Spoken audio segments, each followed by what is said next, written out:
নমস্কার বন্ধুরা, বাংলার বাগানে আপনাদেরকে স্বাগত। আপনারা সবাই নিশ্চয়ই ভালো আছেন, আর গাছকে ভালো রাখার জন্য আপনাদেরকেও ভালো থাকতে হবে। তো টাইটেল আর থাম্বনেল দেখে আপনারা নিশ্চয়ই বুঝে গেছেন যে আমি আজ আপনাদের সঙ্গে কি গাছ পরিচর্যা নিয়ে আলোচনা করতে চলেছি। হ্যাঁ, ঠিকই ধরেছেন।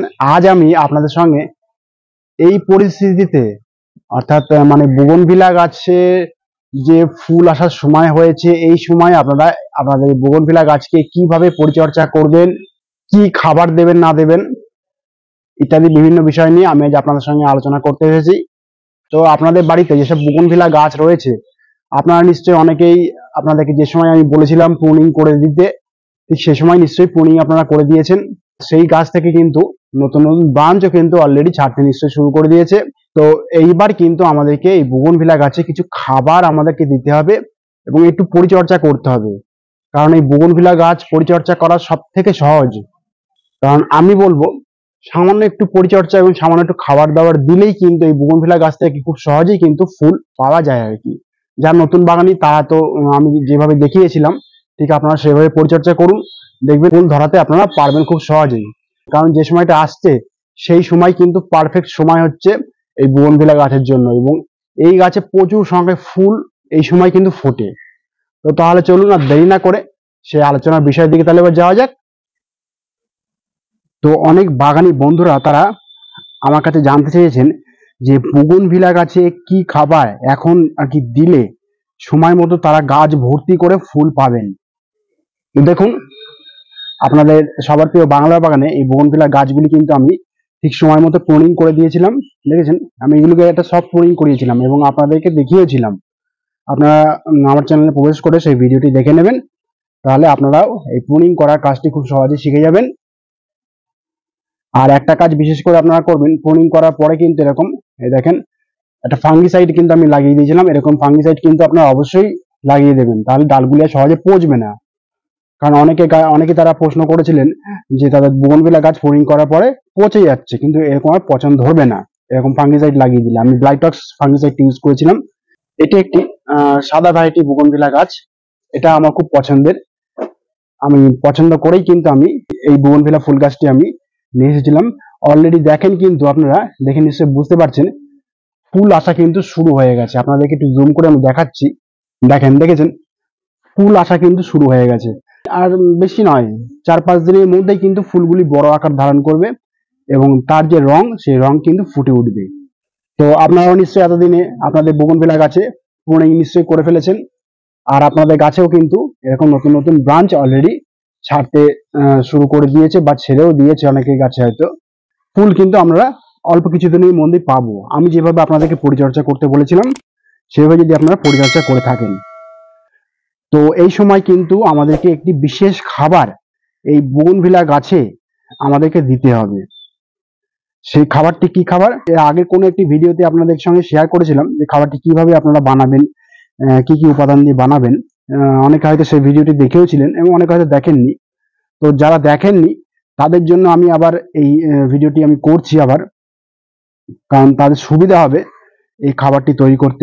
একটা পরিমাপ অনুযায়ী বলছি, আপনাদের যদি 4-5টি গাছ থাকে সেই মাপ অনুযায়ী আমি বলছি আমি। আর যাদের গাছের সংখ্যা বেশি আছে তারা সেই পরিমাণটা আপনারা বাড়িয়ে নেবেন। আমি যে যে উপাদানগুলির নাম বলবো, তো আপনারা খাতা কলম নিয়ে বসে পড়ুন এবং আপনারা দ্রুত লিখে নেন কি কি উপাদান দিয়ে এই খাবারটি আর কি তৈরি করতে হবে। প্রথমে আমি বলবো, আপনারা প্রথমেই নেবেন 50 গ্রাম হাড় গুঁড়ো, 50 গ্রাম শিংকুচি, 50 গ্রাম রক্তসার, চামড়ার গুঁড়ো নেবেন 50 গ্রাম, নিম খোল নেবেন 50 গ্রাম। ভালো মানের হওয়া চাই কিন্তু এই নিম খোল, প্লাস যে উপাদানগুলি আমি বললাম। আর তার সঙ্গে নেবেন 50 গ্রাম বাদাম খোল। এইগুলি গেল জৈব উপাদান। এর সঙ্গে সঙ্গে আমাদেরকে করতে হবে কি, কিছু রাসায়নিক খাবারও কিন্তু আমাদেরকে এই জৈব যে খাবারগুলির কথা বা উপাদানগুলির কথা আমি বললাম সেই জৈব খাবারগুলির সঙ্গে মেশাতে হবে। সেই যে রাসায়নিক উপাদানগুলি কি কি, 10-26-26 এই সারটি আমাদেরকে এই যে জৈব উপাদানগুলি বললাম তার সঙ্গে মেশাতে হবে।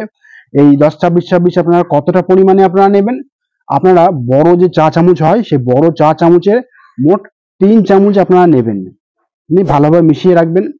এরপরে বলবো আরেকটি রাসায়নিক খাবারের কথা, সেটি হলো অনুখাদ্য। আপনারা যে কোনো অনুখাদ্য নিতে পারেন, যে কোনো প্রকারের অনুখাদ্য আপনারা নিতে পারেন, সে অ্যাগ্রোমিন ম্যাক্স হোক বা অ্যাগ্রোমিন গোল্ড যাই হোক আপনারা নিতে পারেন। এই অনুখাদ্যটাও নেবেন আপনারা বড় চা চামচে 3 চামচ। আর এর সঙ্গে আপনারা করবেন কি, সামান্য একটু ম্যাগনেসিয়াম সালফেট নেবেন।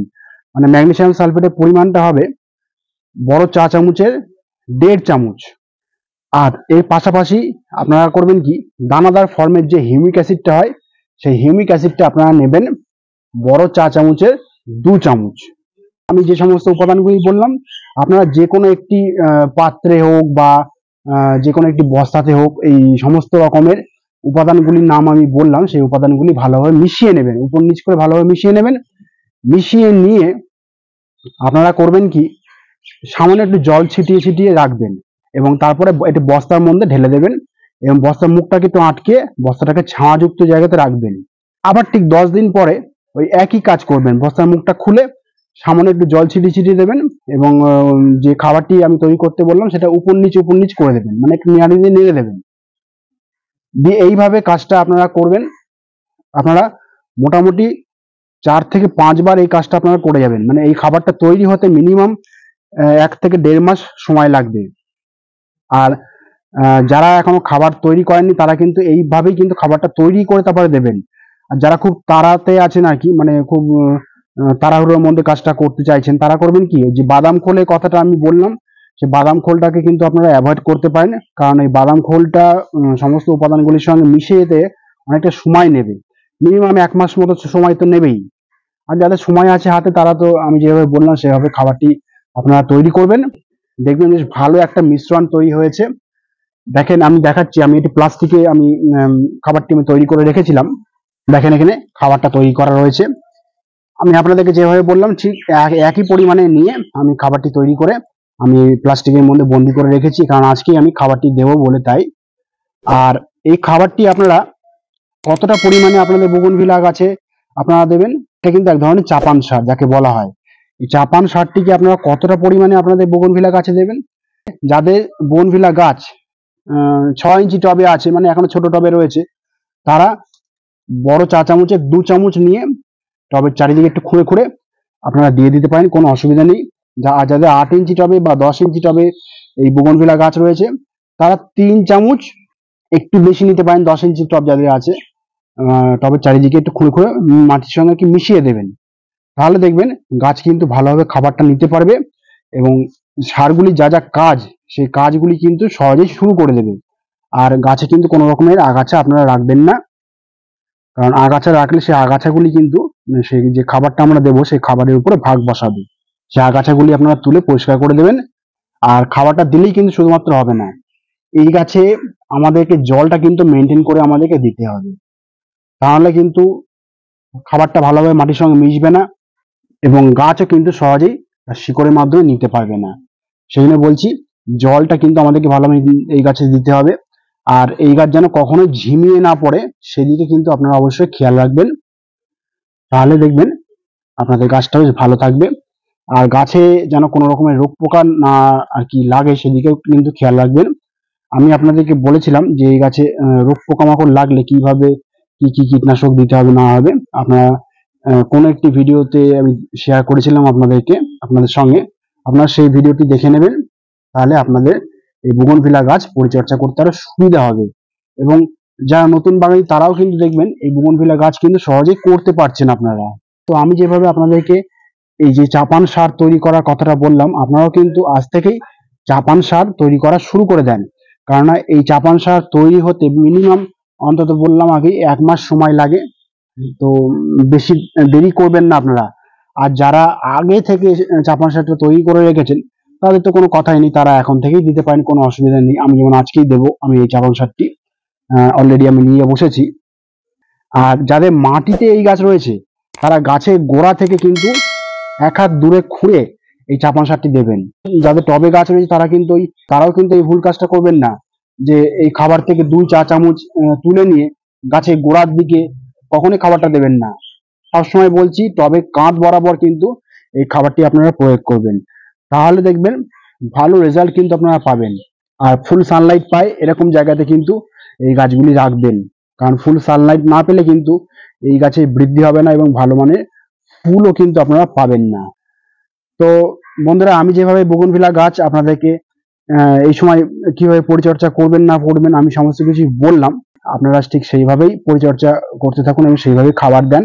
যে খাবারটি তৈরি করা আপনাদেরকে আমি বলে দিলাম, আপনারা ঠিক সেইভাবেই সেই পদ্ধতিতে খাবারটি তৈরি করে আপনারা আপনাদের বোগনভিলা গাছে প্রয়োগ করুন। দেখবেন আপনাদের বোগনভিলা গাছ কিন্তু যখন ফুল দেওয়া শুরু করবে তখন কিন্তু মানে ফুলে ভর্তি হয়ে যাবে, গাছের পাতা দেখা যাবে না এই গাছে, আমি যে খাবারটির কথা আপনাদেরকে বললাম সেই খাবারটি দিলে। তো বন্ধুরা, আজ এই পর্যন্তই। আর যদি কোনো কমেন্ট থাকে তাহলে কিন্তু বাংলার বাগানকে জানাতে ভুলবেন না, কারণ বাংলার বাগান সবসময় আপনাদের পাশে ছিল, আছে এবং থাকবে।